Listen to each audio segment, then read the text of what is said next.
Hello, everybody. I'm Madame Sensei. I teach Spanish, French, Japanese, English language arts, and over the summer I have a WANIC summer health class, which I've been talking you through. So we've talked about ideas that I have for vocabulary games that I play with my students in this.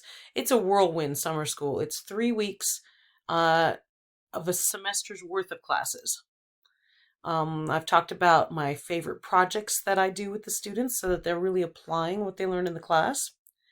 I've talked about some ideas for exercise because it is a health class. The students need to exercise. They can't be coming in at 8 a.m. and sitting at a desk until 3 p.m. and then goodbye, see you tomorrow. They've got to get up and exercise. They've got to learn about health. I've talked about mindfulness. I just brought in my metacognition videos for that. And I've talked about my final exam. But I said that there were a couple other things I wanted to talk about too. So today is one of those other things. You'll notice in my schedule that has taken me many, many years to perfect, but I really love this schedule and it's been kind of set in stone ever since post-pandemic because it works so well. Students come in, we write in their food journal, exercise journal, sleep journal, phone use journal for a good 5-10 minutes. They got to chat with each other and stuff and get that out of their system. Then we have our discussion question of the day. Here, I'll move this over so you can see. We do some mindfulness techniques so the students learn how to de-stress. We play some vocab games, and then I've got mini lessons. So I introduce the vocabulary before we get into the mini lessons just so that they're ready for the vocabulary by the time we start talking about this is how your heart works. This is why drugs affect your brain, that kind of stuff. Okay, we got break, we got some stuff which might be more mini lessons, exercise lunch, more journal after lunch about tell me about the exercise that we did, how do you feel after it, and what did you eat for lunch and all that kind of stuff. Okay, then we got more mini lessons, and then we got our big project at the end of the day. So it's a pretty packed day. And the first few days, the students are absolutely great. They're bright-eyed and bushy-tailed, but certainly by day 12, it is difficult to hold their attention sometimes. So I'm one of many, many, many health teachers in the summer school program, and we all have to be working out of the same textbook. And you can see our textbook is a dinosaur. It's like, I don't know, it's probably like 20 years old at this moment. It doesn't even have a vaping section in the textbook, okay? It's that old. And it's exactly what you expect from a textbook. So my first couple years doing this, I tried my best to dress it up. Here I've hidden some of the things so I can like really focus the students, and sometimes I'll hide the word and then I'll just move it down.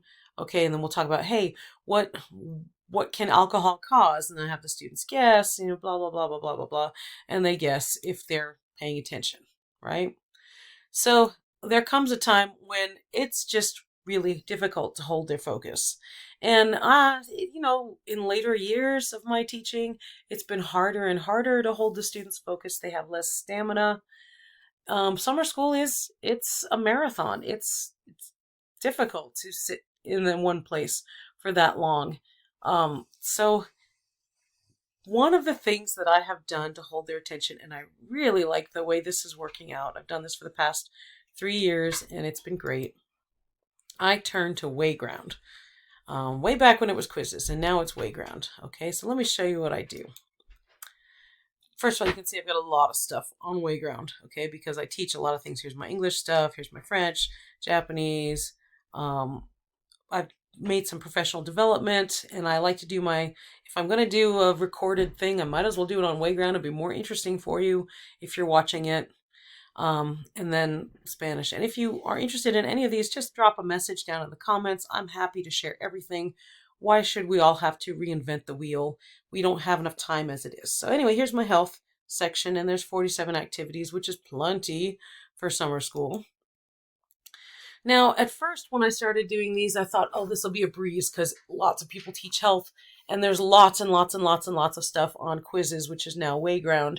So I'll just copy it over, which you can do very easily in Wayground. You just click a button saying import questions from this set that looks good.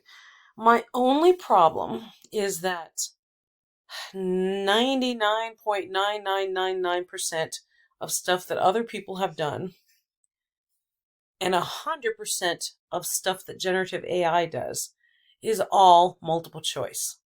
Well, if I want to do multiple choice, I'm going to go to BlueKit, who is superior at multiple choice. I'll just say that. BlueKit is superior at multiple choice. Wayground can do so much more. I do not want to do 100% multiple choice with Wayground. I'll put in a couple of multiple choice questions, but not the preponderance. Okay, so let me give you some examples of things that I have done. Here's multiple choice, okay? And my multiple choice is usually goofy because I just want the students to memorize stuff and think about things critically, okay? So it's multiple choice is not cognitively demanding. I just want them to think about it. If they get a chuckle, they'll remember it better. Okay, Wayground can do sorting activities. And wow, I love these so much. I use them for all my classes. But you make your categories. And here I've got, these are over-the-counter drugs and these are prescription drugs. So students have to sort what goes where. And you see the little hand here kind of demonstrating drag and drop. This question type is called a drop down. So you can have like a close activity where there's a fill in the blank and they're going to click here and then a bunch of choices come up and they choose between the choices. This is matching. I really, really like matching a lot. So I made 3 things down here: proper use, misuse, abuse, and the students have to determine which of these things is what. Okay, mistakenly taking more than is recommended to treat a cough, that's just misuse. That's a mistake. Okay, deliberately taking more than is recommended, that's abuse. Okay, so I really want the students to understand the subtle difference between misuse and abuse.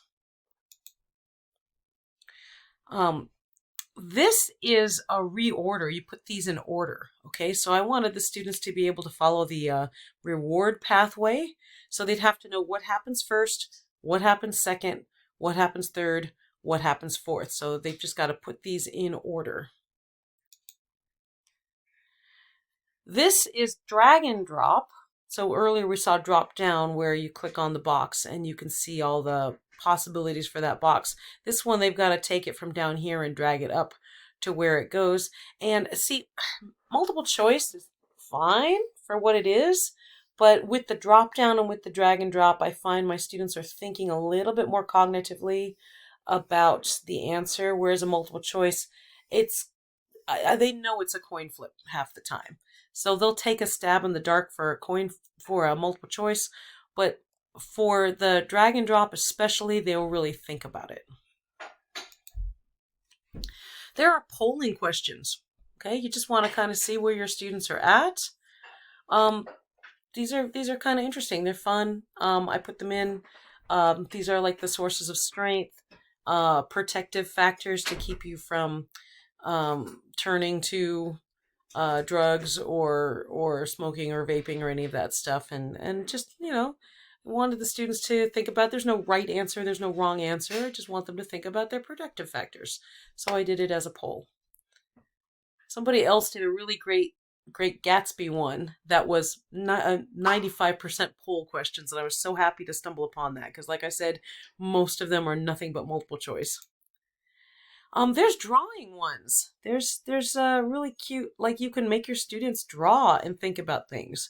Okay, so here we're talking about amino acids and proteins and the nutrition thing, and they're not gonna really understand this, but I kind of, you know, if I can make them just kind of trace this, they get more of an idea.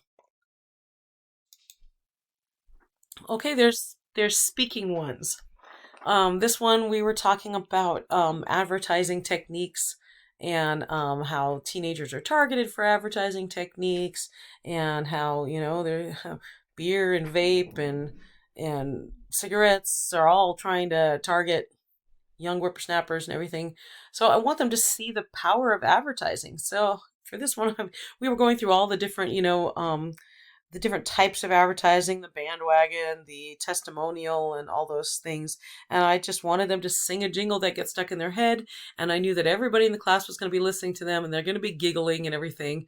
But then I kept the settings on scramble the sentences so that, or scramble the questions so that not everyone would get to the same thing at the same time. So I kind of want that popcorn of the students hearing each other, and then by the time the last person goes, they're going to have to think of a jingle that nobody else has done because everyone, of course, they all start singing along with the whatever jingle.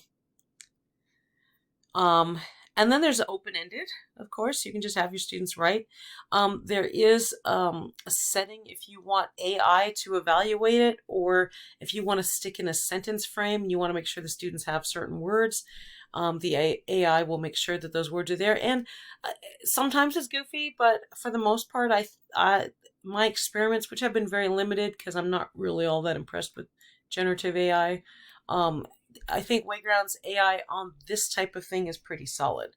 I don't use the AI to bring my question sets in. Well, actually I do, because then I don't have to type them in, and then I can change the type of question it is easily off of multiple choice, because the generative AI thinks everything should be multiple choice, which is just dull.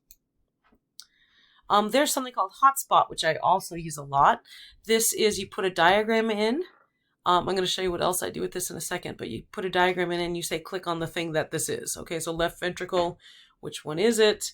And click on it and it's pretty good. I like it. And you can also click on more than one thing at a time.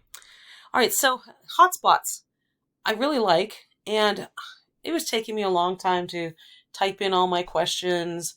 I'm like, I've got this textbook I'm going to put on Wayground basically. And I was getting kind of bored, and I was like, you know what? I'm going to take these screenshots that I've already taken for the textbook. The pictures are so easy to put in Wayground. So very easy. It's just like one click and your picture's in Wayground. So there was this little quick quiz in the book, and I just did it as a hotspot. Done. I didn't have to type in each one of these things. Perfect. Done. There's labeling. I love the labeling also. So hotspots, labeling, reorder, and matching are my real go-tos with Wayground because I really feel like they're very cognitively demanding. So this is just a labeling. Here's the labels over here, and you gotta bring them over to where they are. And this is straight out of the textbook. You can see these are, remember I told you I cover things, and then as I'm talking to the students, I can uncover them. So if the students are listening, I can show them this textbook page, and this yellow bar I had put up there just to cover it and then uncover it. Okay, I'll just take a screenshot of that. It's already covered. Great. Put it right here, and I just, the labels, type them right in. It's perfect. And if I wanted to, I could have put in some fake labels too. Did not put any fake labels on this one, but you can put in like detractor labels. I'm sorry, I'm over my 10 minutes. Here again, another shot from the book. Again, I cover these things so that my students can guess what they are. And I was like, I'm so pressed for time. The bell's about to ring, and my Spanish class is going to walk in, and I need to be setting up for Spanish class right now. So, but I want to finish this before I forget where I am. I'll just take a screenshot of it. Perfect. 20 seconds later, it's done. The whole thing was done. All right, so if you are interested in any of these Waygrounds, let me know. Put a comment below. You teach Spanish, French, Japanese, English language arts, and you want a Wayground that's not all multiple choice, put it in the comment. If you make a cool Wayground and want to share it with me, I'd love that too.